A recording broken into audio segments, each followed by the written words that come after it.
What is up, everyone? It's time for TNA Impact Wrestling, the review version. And this is the Instant Classic Wrestling Podcast. Just in case you didn't know, the only podcast that is always an instant classic. So we're excited. I had to say it because Casey was looking at me. He was looking at me already. I hadn't said it, and he was looking at me already out the corner, side, top area of his eye. So I had to make sure I said it. We're talking the episode from last week. Just got a chance to really sit down and watch it. Um, the internet's so bad where I am, I had to watch it in like the worst quality ever. It was just like pixels going at each other. It was really weird. Only way I could really watch it. So I pushed through. And it's actually turned out to be a really good show. We had, what was it, six matches tonight, which is really high. And I think when you compare it to the amount Ring of Honor has in an hour, they usually have like three good matches. So six matches is pretty good. For a wrestling show, I feel like. Um, but let's jump into it. We had a video package on the main event from Bound for Glory, and then they looked back on EC3's outrage about the title and kind of some of the stuff he said. You kind of got to hear a little bit more of what he said compared to what you saw at the pay-per-view because you kind of saw it from another camera angle. You got to see EC3 injuncting fools, injuncting everyone. He injuncted the podcast. He injuncted Matt Hardy. He injuncted Jeff Hardy. He injuncted Justin. He injuncted everybody. No, he actually injuncted TNA. He injuncted Dixie Carter. He injuncted injunction is just like he's suing them. Um, he injuncted Jeff Hardy, Dixie, and basically like the entire TNA for this collusion against him. It's not right, not right. And then we got a bunch of like YouTube stuff, some of the stuff that which I thought was actually really cool. The whole like how they took us through the week and whatnot. Even though like this was like a big storyline deal, I thought it was a really cool little thing how it went from video to video with Matt Hardy vacating the Dixie and Billy Corgan press conference. And then they introduced the World Title Series. What was really cool about the World Title Series, because they then went into like a video on the series and what it was going to be about. What was really cool about the series is number one, there's 32 people in it, so it's a pretty big tournament. It's a tournament, which is really cool. It kind of goes like the first round is like Bound for Glory series rules, which is kind of cool, and then it changes when you get to like 16 people and goes into a single elimination. And it's cool because it kind of gives everybody a chance. When you look at it with the different groups they have like the group of knockouts. This week, at least, we know the group of knockouts, group of champions, the UK group, and it was one more group that I can't remember off the top of my head. I'm not sure what the group is, but it was interesting because it's kind of giving everybody a chance. Any thoughts on the series in general, the tournament, or any of the other stuff, the video packages, anything like that? The 8 million things you just said in like 2 seconds. You said a lot. You said a lot. Oh man. There was a lot going on, Casey. A lot going on. And when I was like, what? Wait. Like we've said in the past couple videos we've done, or like I've said in the past couple videos we've done, I don't like the storyline that they're going with the injunction. I think it's too, I feel like these days wrestling goes into that too much where they're like, oh, lawyers, blah, blah, blah. You see it in WWE all the time. Now you see it in TNA all the time. It's like, can we just have matches? Can you do what you all trained to do for years, which is be wrestlers, not, be defendants and plaintiffs? Like, if I want to see that shit, I'll watch court TV or something like that. It's okay every once in a while to kind of get more, get a fun storyline, but I don't know. I just don't like it for this. But the bright side of it is I like the press conference they had there. I feel like Billy Corgan he sold it really well. It felt like he knew what he was doing. Like we've said in the past, I don't know what what experience he has in wrestling, if he's worked with other wrestling promotions in the past. I haven't really looked up into that. But it looks like he knows what he's doing. You know what I mean? It's not like just some guy who decided to, get involved with wrestling and has no idea what he's doing. He sold it really well. He talked really well on the mic. Obviously, he's gonna be good on the mic. He's a singer. But and then the series, I like it. It's cool to have a world title series. I like that the knockouts are, in essence getting a chance at the title, which is cool. I don't necessarily like all of the teams groupings that they made. Some of them kind of seemed, really weak, or like, they wouldn't have a chance. But then again, TNA does kind of give everyone a chance, more so than like WWE. In TNA, I could see Rockstar Spud winning, the World Heavyweight title. If he was in WWE, I would be surprised if he won the Intercontinental title. It's just the differences in company. But I was excited to see it begin, and then I was excited to see this week what the other groupings were going to be, because I think there's like 32 competitors in all or something like that, which is kind of cool. I actually like the Injunction storyline, not because I'm like in love madly with EC3 or anything, or the thought that he's the champ, darn it, he's the real. No, that's not. That's not what it is. It's not the fact that I love EC3. More so, it just builds even more on his character. He's a spoiled brat.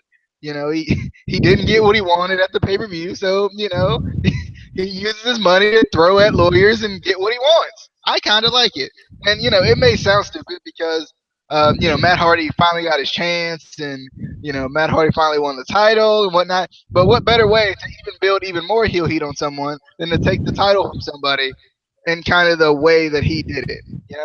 I don't know. I personally like it, but it's because he's a real royal champ. Darn it. I have it on good authority that DJ is getting an EC3 tattoo next week. In a heart. It's going to be EC3 inside of a heart. He's not obsessed or anything. I'm just going to get his face on me. That's what's going to happen. Just the face. But let's continue. We had an interview with Drew Galloway. He talks about how Bound for Glory was the biggest night of his career. He said Matt Hardy was the better man. He talked about how EC3 kind of went, with undermining tactics. He kind of hit on Casey's point. This is a world where you fight for what you want. Don't go to the lawyers. So I thought that was kind of funny now that I think about it. He says this is his second chance, and he's steamrolling through Group UK. He gets his hands on his destiny with the TNA World Heavyweight Championship. I definitely like this interview. I love hearing from Drew Galloway anyway. I don't know why they put him in Team UK. I don't know if Scotland falls in the UK category. It does. But I don't think it does. It does. It's a part of the United Kingdom. It is. Okay. Yes. Okay. I was just confused for a second. Somebody don't know his geography. I just don't know the UK. I live in the US and I love China. That's all I need to know. But yeah, I definitely I like this interview. And then he had a match with Bram coming up. Any thoughts on the interview first? I kind of like any interview with Drew Galloway. He's just really good on the mic, It's refreshing to actually, be able to hear him on the mic, even though he's been in TNA for a while now. When he was in WWE, you didn't really, you kind of forgot that he had his own personality and that, he could talk and, he was actually a good wrestler. All I think of when I think of him in WWE, unfortunately, is 3MB. Yeah.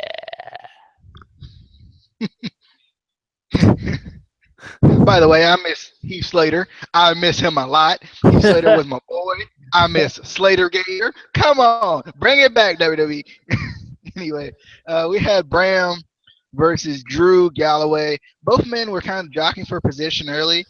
Bram catches him with a shot in the face. Galloway takes him to the corner with the chops. I don't know what Galloway puts in his chops. I don't know if he slides on some kind of metal glove, but it sounds really painful. And I just feel for Bram. I apologize, Bram, for the pain you had to go through. Bram tries to, he wants to take some time. He's like, time out. I need just a second. Just a second. Rub my beard. Think about if I really want to be in this match. Take some time on the outside. And then Bram, he does take control from the outside, but a nice belly to belly by Galloway, taking Bram to the outside again. He spent a lot of time running away in this match, which is actually surprising. As aggressive as this match was, Bram spent a lot of uncharacteristic time running away. Um, Bram takes control off of the referee's distraction. We get the wheelbarrow kind of like throw into the steps by Bram, which kind of looked pretty painful too. Bram was just tossing Galloway around at this point. Galloway wins the strikes battle though, and he hits the catching scoop slam. And Bram again, he says, I gotta, give me a second. Let me go talk to the fans. Let me go make sure they're doing okay. He wants to go check up on them, and that's fine. He goes back out to the outside, and he gets to eat some steps for his troubles. And then the shotgun kick by Drew Galloway to Bram for the win by Drew Galloway. This was a good aggressive match. I definitely, I like both of these guys. Um, Good to see Bram. I know he got into some legal troubles, but hopefully he's getting himself back where he needs to be. Any thoughts on Bram versus the Leonidas, as Pope calls him, Drew Galloway? Yes, the Leonidas. I like this match. I thought it was a good opening match for the series, especially for team or for Group UK. Um, this was the type of big man match that I like. It's really physical, but at the same time, these guys can move real quick and do kind of more technical moves if they want to. I wouldn't be surprised seeing either of these guys do like top rope stuff either. If you really think about it, I kind of wanted to see more of this. I would love to see these guys in a series together. In like a hardcore match or a no holds barred match. They just really worked well together. And they're similar, physically, so they can kind of do a lot together, I feel like. Yeah, I agree. I kind of like um, and it was kind of more so the placement of it too. The like round table thing that they had like during each match tonight. I thought that was kind of a cool little extra thing to throw in, and they kind of put it in to the match when you kind of look down or you look away for a little bit because they're the guy's down for a while. So I kind of like that. Did you like that at all, or did you think it took away from the match? I kind of liked it. It wasn't too distracting from the matches, but it kind of it, it I felt like it gave a little bit more to the series. Also, I forgot to mention before with the video packages before, they need to fire their photographers, get new ones. Those action shots were the shittiest action shots I have ever seen in my life. They were horrible, just horrible. Are you talking about from Bound for Glory? Yes. Oh, they were bad. Alrighty. Next, we get an interview with Gail Kim. She says Impact Wrestling has always been the place for women to succeed. Tonight, the Knockouts get a chance to win the World Heavyweight Championship, and I'm gonna give it my all. Any thoughts on Gail Kim interviewing for the man behind the camera that you don't like, obviously? I don't. I don't. You pick one job. You don't get two. Yay, Gail Kim. That's all I gotta say. I I don't know. I'm indifferent with Gail Kim. I like her, but we can move on. All right, next we get Brooke versus Gail Kim. I was eating while watching this match, so I just didn't take notes on this match, but I liked this match. It was a good match. It was cool to see Brooke kind of be competitive. Considering because as much as they make her seem like she's an underdog, like she still has had just as many title reigns it feels like as Gail Kim has. With Angelina Love being the cream of the crop, darn it, the cream of the crop, the creamed corn of corns. Okay, even though cream I corn's not the think best. I think Ryan would agree. Ryan would definitely Oh yeah, definitely agree. Ryan would be happy about that statement. But this was a kind of a good back and forth match. I felt like, and Brooke ended up winning with an inside cradle, which I actually liked, considering I usually don't like it, but it kind of gave her a chance to win and get some points on the board, which is always which I kind of like about this tournament, because this one win could really influence a lot if there's any draws going on and within your group. So, any thoughts on the Brooke versus Gail Kim match? And they didn't mention Brooke's rematch clause, which was nice to Yeah. remind us. I like this match. I feel like in the knockouts group, we kind of already pretty much know who's going to make it to the round of 16. It's kind of, I don't know. I feel like we already know it's going to be Gail Kim and Awesome Kong anyway. But I like that I like that Brooke won this match. It kind of gives you that idea that, okay, maybe, it wasn't predictable. I feel like if Gail Kim won, it would have been way more too predictable. We would have been like, oh yeah, typical. But it showed, that Brooke is really good in the ring. I feel like she's better than a lot of people give her credit for. Um, and even her gimmick kind of gives her credit for. So it was cool that we got to see some, and I mean, she has been knockout champion a bunch of times. So, she's not just a pushover. She's not just a model, whatever. It was just really cool to actually see her get a win over kind of the top female in TNA, the John Cena of females in TNA. Well, technically, the John Cena of females in TNA is Angelina Love. She's got the most title runs. Cream of the crop. Cream. Yeah, but she doesn't kick out of everything ever. She loses.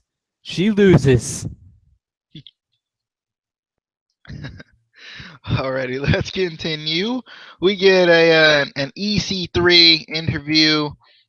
He says, the world title series or whatever, it should be called the EC3 Memorial Screwjob Series. Fact. He didn't say fact. I just said fact. He says, I am the one true real world heavyweight champion. Everyone is on. He says, I like this because everyone is on a level playing field, but I'm the one that was robbed. To be treated this way motivates me to win this thing tonight. Austin Aries, he just happens to show up at the right time and whatnot. He says, I will defeat you in record time.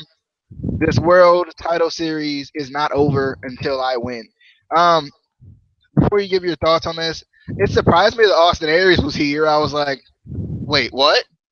Austin? Austin Aries? I thought his career over, done, finished, dead. No, like but seriously, I thought he was gone, and then he's back, which was really cool.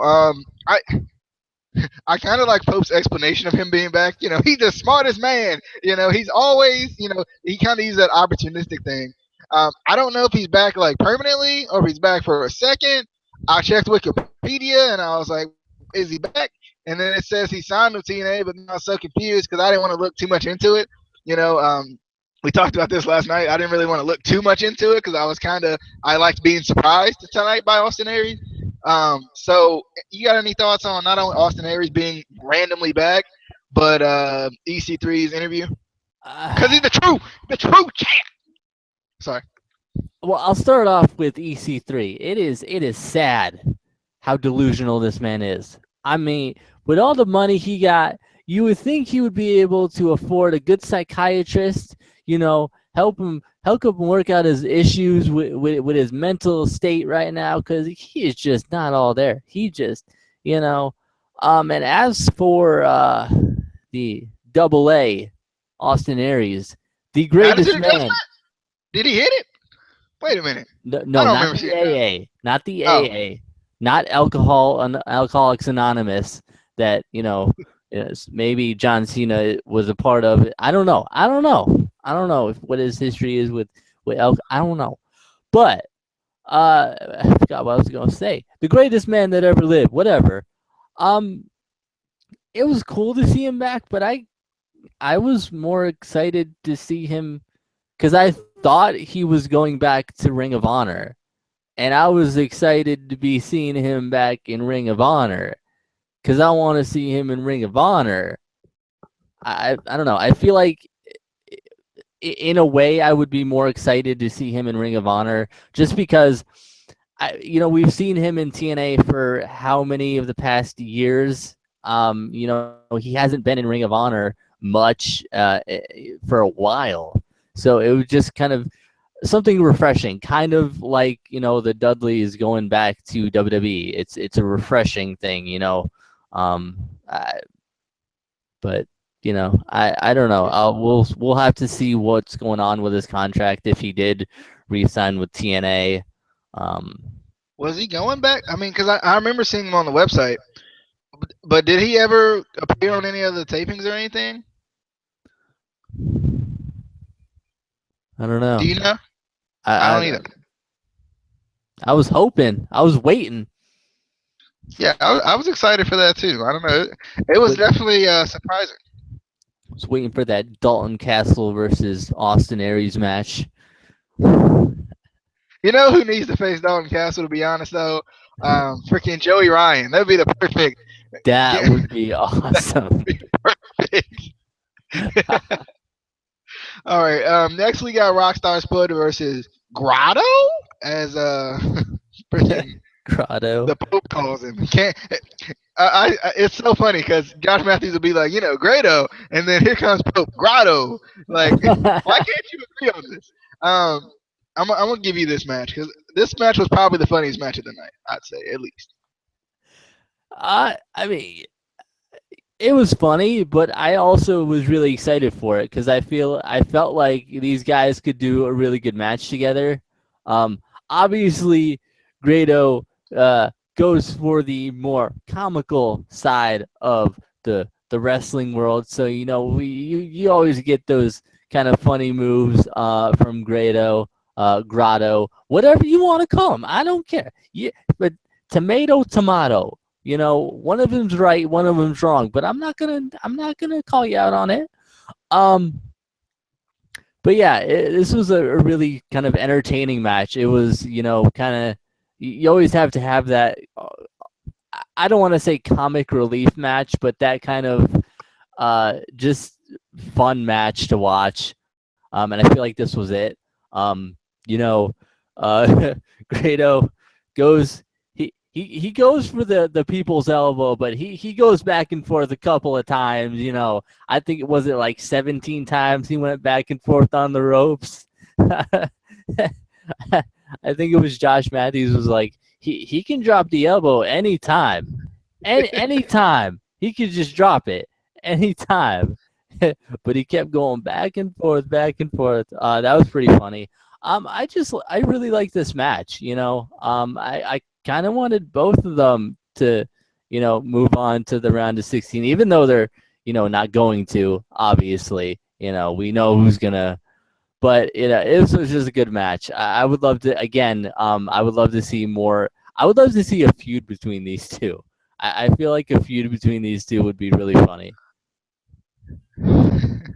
I think this is the match that Rabbit Jones, a guest of this Bosh, podcast at one point, would bosh. not would not want to see slash would not watch slash would get so mad if he did watch it. I just feel like he would not be a fan of this match. It was so funny though. Like I was watching it and all I could think of was him. Because they really, they were doing it on purpose. Like like what the first the first kind of impersonation that went down was the pedigree by Grado, and Spud fell down way too quickly.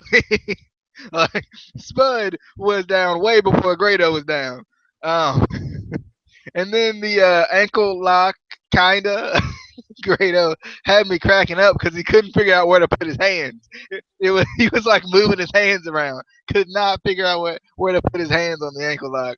The EC3 splash, as they called it, I call it the stinger splash. I don't know. Um, the worm that Spud did was really funny, but he didn't do the worm. Like he didn't actually do the worm. He did the WORM. My only thing was the crowd was so hyped at the beginning of this match, and then once they started, doing all the the crazy stuff, the crowd got out of it for some reason. And I was like, this is when you should be most in it. Like you saw the man about to do the worm. Do the WORM with him. Come on, people. If Scotty 2 Hotty showed up and did the worm, no one would be confused on what was going on. Like the entire crowd.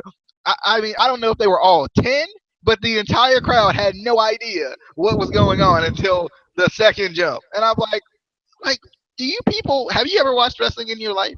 Yeah, the people's elbow was incredibly funny. And then, oh man, the styles clash. Grado, the styles clash. He was trying to get the arms locked, and just kept stepping. It looked like he was marching. I was like, oh my goodness, this match is the greatest thing I've ever seen. Oh god, and Spud, Spud hits the choke slam, and then Spud goes, "You can't see me." And I was like, oh my goodness. Tries to hit the AA, but he fought out of it. Ends up hitting the stunner, and then the underdog. This match was just so fucking funny. Watching it, watching them attempt to do these moves and obviously failing miserably, but on purpose failing miserably. I definitely. This is a funny match though. Had me cracking up the entire time. But Rockstar Spud and them getting the win, getting those 3 points. Next, we get an interview with Big T, Sweet T, maybe, probably not Sweet T, but the man dinosaur, the what is it? Golden Unicorn of Swole. Maybe it might be Brodus, might be. Get the Tyrus interview, and the cameraman interviewer wants to know, did you shock the world? He says, I did, and I think I shocked EC3. He says, I have EC3's back, like always. And the cameraman says, well, what if EC3 wins? He says, well, if EC3 wins, it's going to be interesting.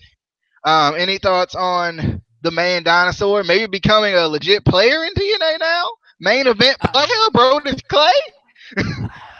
I mean, I like the man. I do. He's not the best on the mic. It's a little awkward still when he's on the mic. That's because he doesn't talk. You're not used to it. I don't know.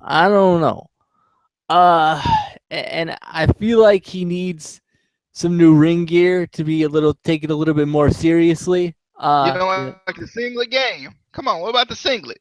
It reminds me too much of Brodus Clay. It's the same thing.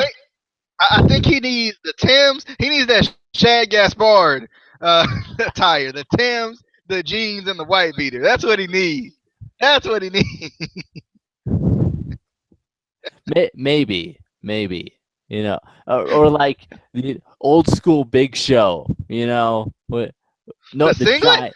No, the giant one where he has the one strap. Yeah, yeah, He that's just needs no straps, full on nip attack. That's what he needs. full on nip attack. Yeah.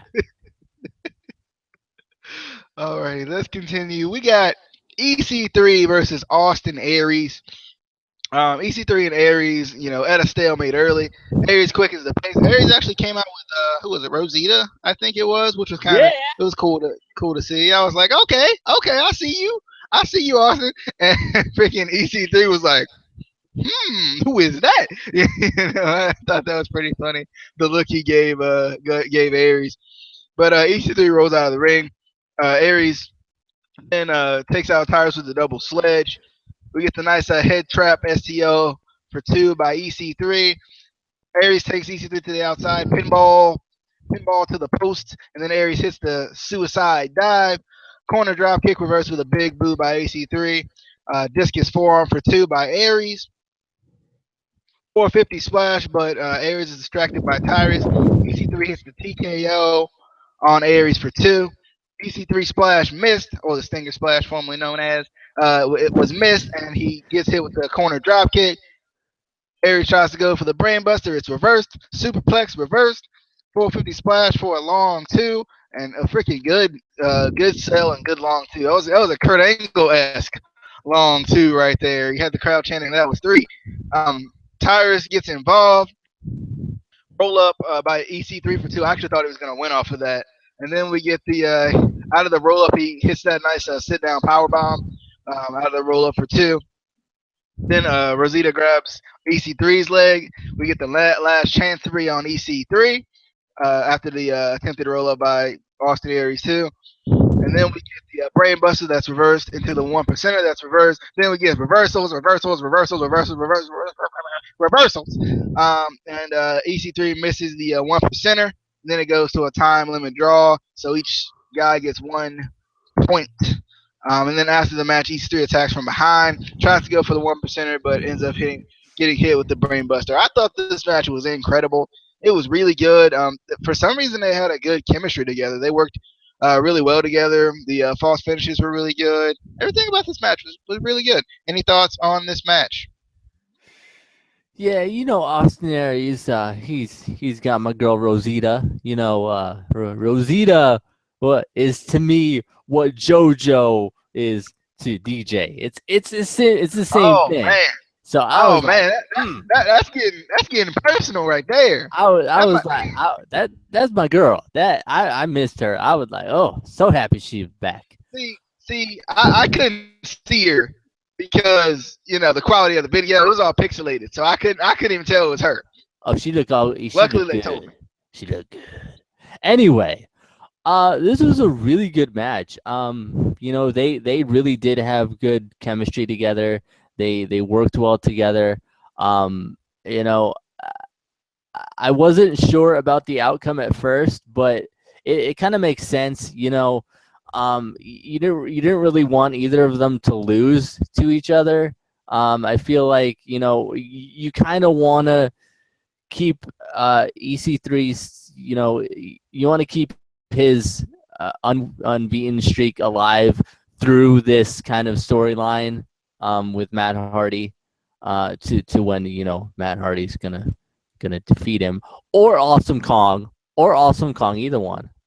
But also you didn't want to have Austin Aries come in and lose just because it's kind of his return in a way. And he has such a big following in TNA. So it was the best thing for them to have that draw. But yeah, it was a really good match. I'm excited to see who, the rest of the matches in that group. And then see Awesome Kong defeat EC3. She might eat the feet, but she is not gonna defeat EC3. Come on, he's unbeatable, unbreakable, undeniable, whatever word he inserts every time.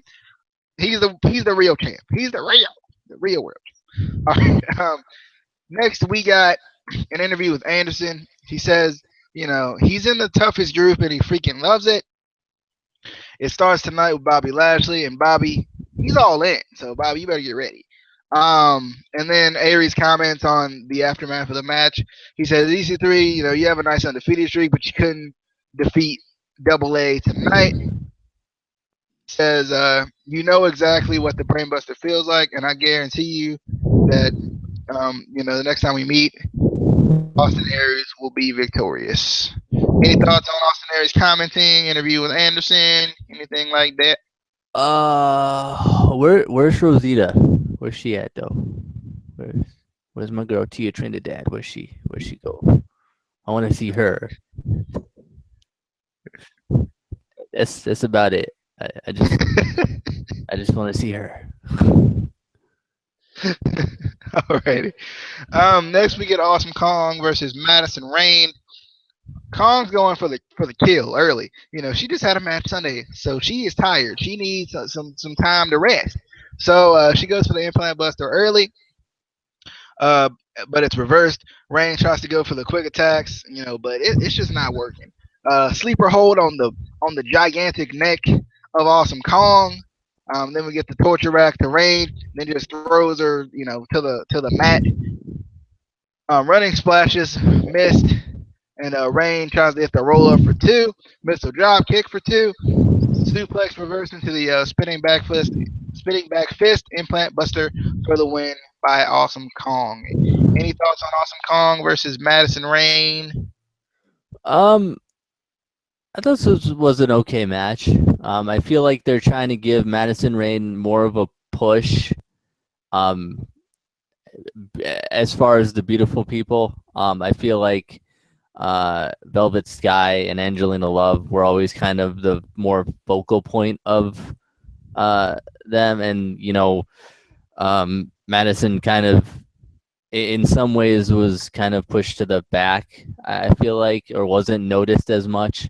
So I feel like they're trying to give her a little bit of a push. I was surprised that we didn't see either Velvet or Angelina kind of getting involved or anything like that. I was also surprised we didn't see them in the series at all.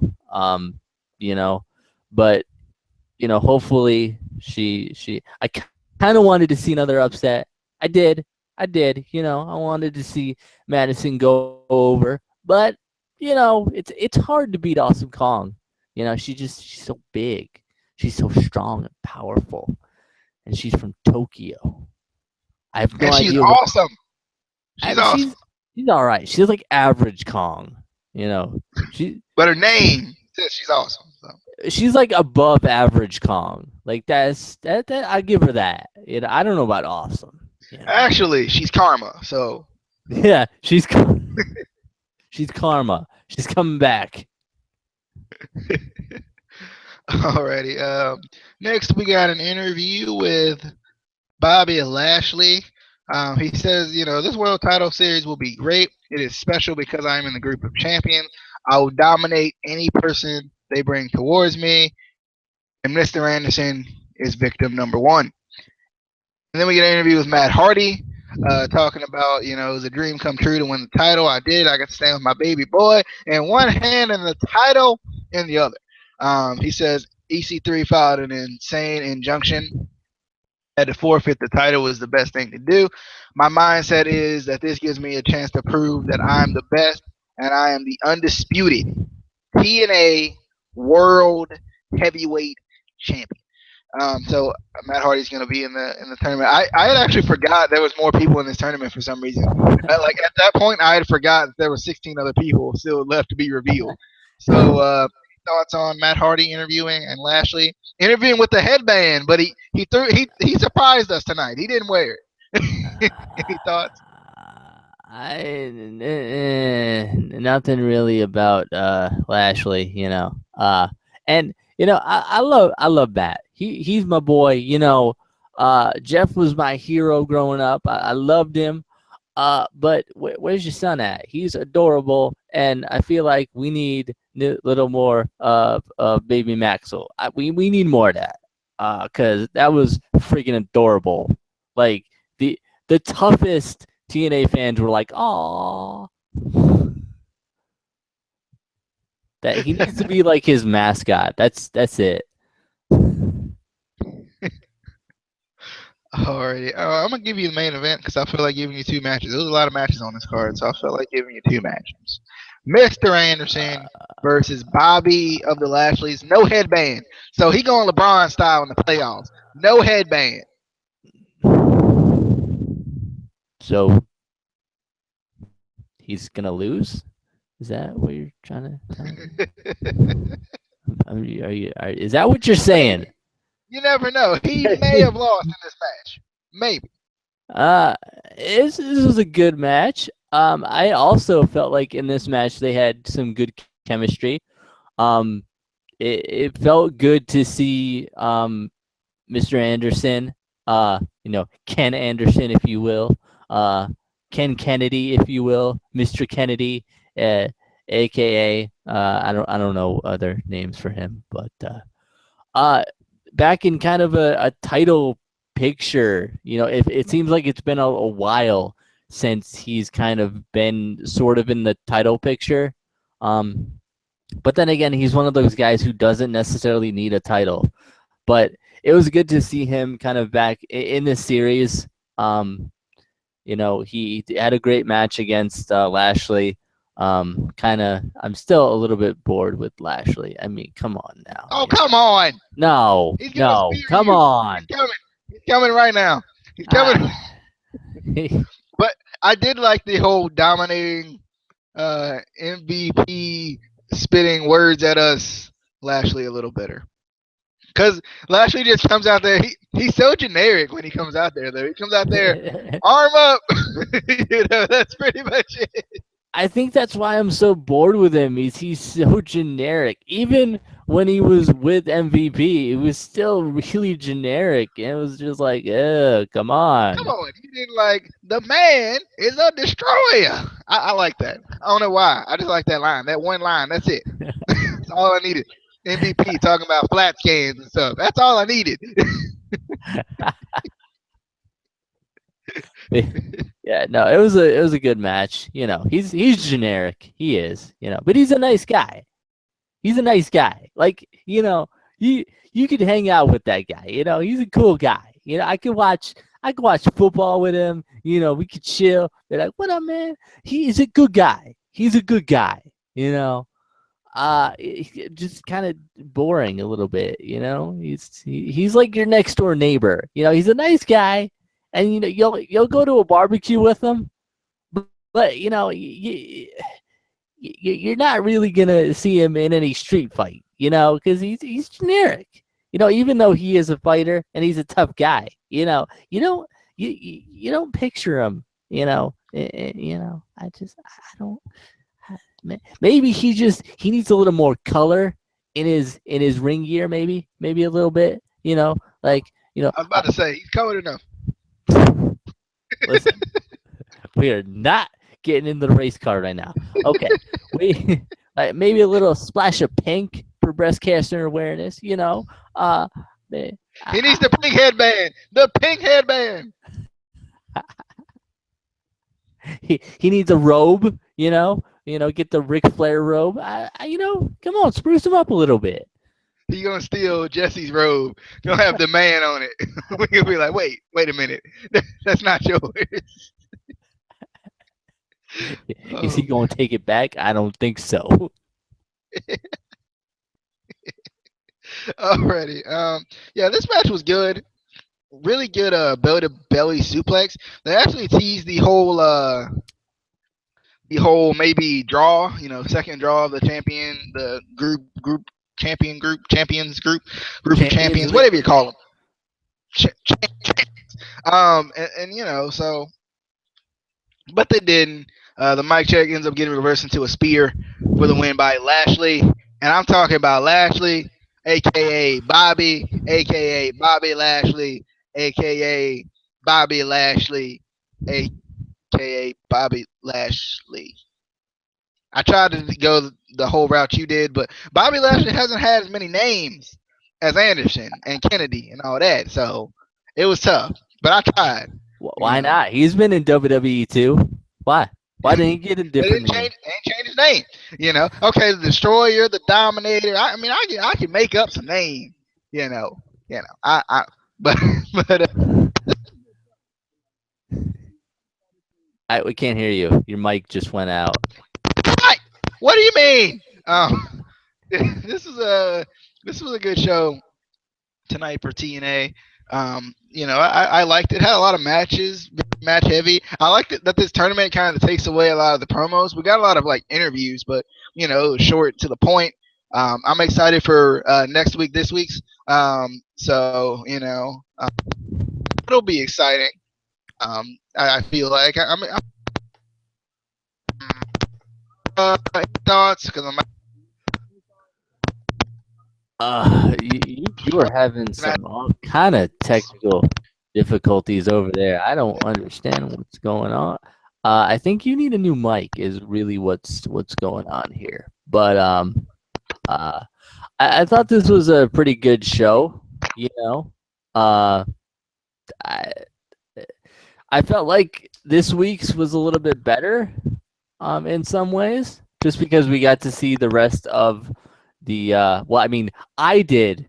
DJ didn't because he has crappy internet service and doesn't have the channel. So, haha, I saw it first. But yeah, we got to see the rest of the competitors in the series, which is cool. I don't know what he's doing right now, but just excited to see how this kind of turns out. Are you okay? Did you?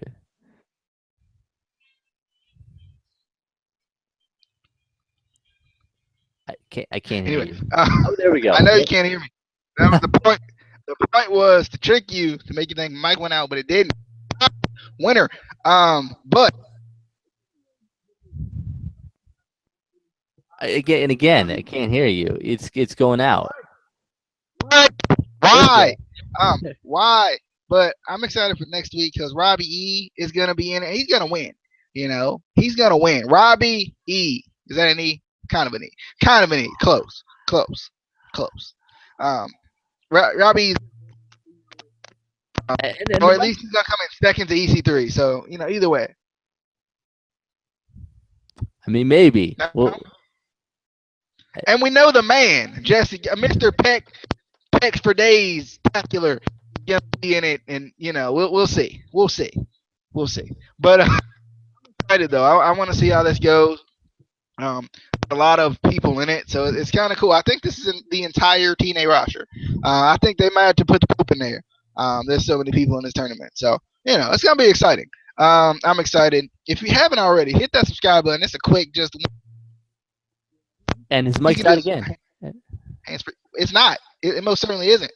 It most certainly isn't. It was for a second. But it wasn't.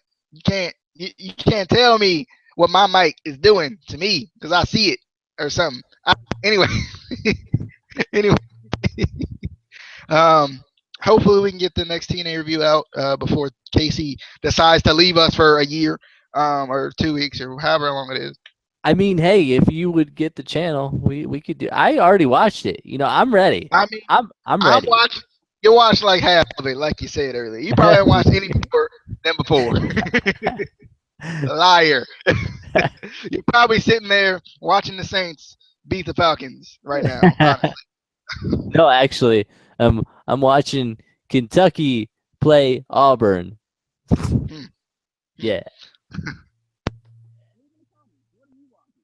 And your mic's out again. Besides, it's not. It's right. I'm leaving. Bye. I'll see you guys later. Subscribe if you haven't already. Share the video. Put it on Facebook. Put it on Twitter. Wherever you like to put it. Put it there. If you like the video, subscribe. If you don't, subscribe because, why not? We'll see you guys later.